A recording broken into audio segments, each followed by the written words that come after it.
Skema pembuahan. Sel telur diproduksi dalam gonad wanita atau ovarium, dan sel spermatozoa diproduksi dalam gonad pria atau ovaris. Proses terjadinya pembuahan kemungkinan terjadi semacam itu setelah ditentukan secara alamiah. Sekali dalam 28 hari, seringkali sekitar pertengahan siklus menstruasi. Sebuah telur dalam salah satu kandungan telur menjadi masak dan bergerak pelan masuk ke dalam rahim. Periode prenatal. Periode prenatal berlangsung selama 280 hari atau kurang lebih 40 minggu yang dihitung mulai dari sesudah hari pertama menstruasi terakhir. Murlock 1993 mengatakan bahwa orang awam menghitung kehamilan selama 9 bulan kalender. Bertentangan dengan itu, para ilmuwan menggunakan bulan yang lamanya 28 hari sebagai tolak ukur. Ini bertentangan dengan periode siklus menstruasi wanita.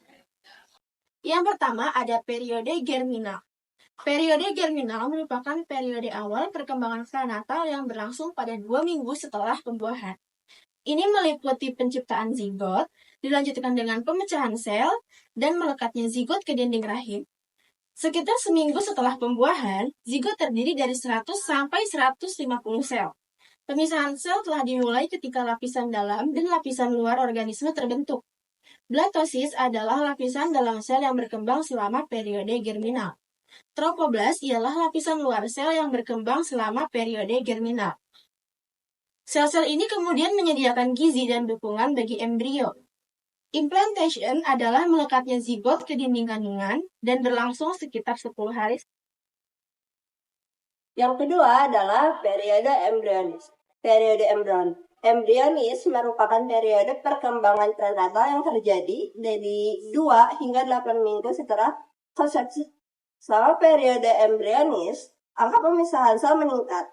Sistem dukungan bagi sel terbentuk dan organ-organ mulai tampak seperti telinga, rambut, kuku, sistem syaraf, dan sistem sensor seperti mata, telinga, dan hidung.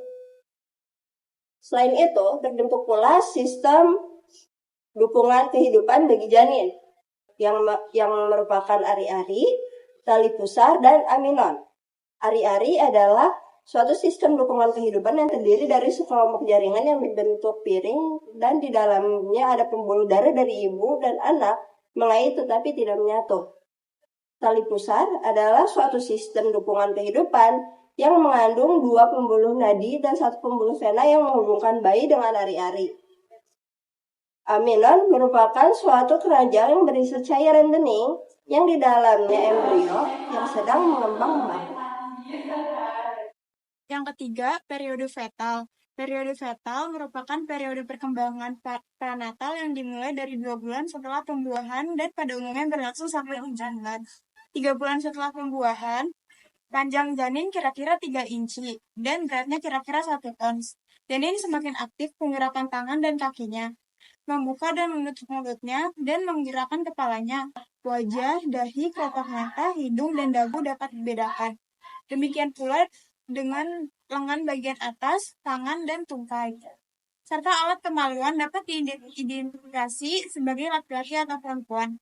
Pada akhir bulan keempat, janin telah tumbuh hingga 5,5 inci. Panjangnya dan beratnya sekitar 4 ons. Pada saat ini, suatu percepatan pertumbuhan terjadi pada tubuh bagian bawah. Refleks prenatal semakin kuat, gerakan-gerakan lengan dan kaki dapat disarankan untuk pertama kalinya oleh ibunya. C. Pengaruh prenatal pada tingkah laku sesudah dilahirkan. Ada beberapa pengaruh prenatal yang diperkirakan dapat memengaruhi tingkah laku anak pasca kelahiran. Beberapa faktor tersebut meliputi faktor lingkungan. Yang pertama itu sinar ronsen. Ronsen dapat mempengaruhi tingkah laku motorik, gerak bebas, pembuangan, aktivitas, belajar diskriminatif, dan tingkah laku persetubuhan.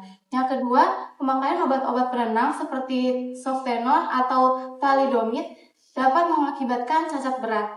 Yang ketiga, ketegangan emosional dapat mempengaruhi pada kenaikan aktivitas yang sangat menyolok pada fetus. Yang keempat, tahayul di Indonesia menjadi masalah terutama mengenai pengaruh tingkah laku orang tua terhadap bayi yang akan dilahirkan. D. Implikasi pada pendidikan. Perkembangan janin dalam kandungan membutuhkan perawatan yang kondusif untuk pertumbuhan dan perkembangan. Agar bayi yang dilahirkan normal, bila terjadi hambatan dalam kandungan yang mencegah terjadinya perkembangan, menurut waktu yang tepat, individu akan mengalami cacat yang dapat mengganggu selama hidupnya.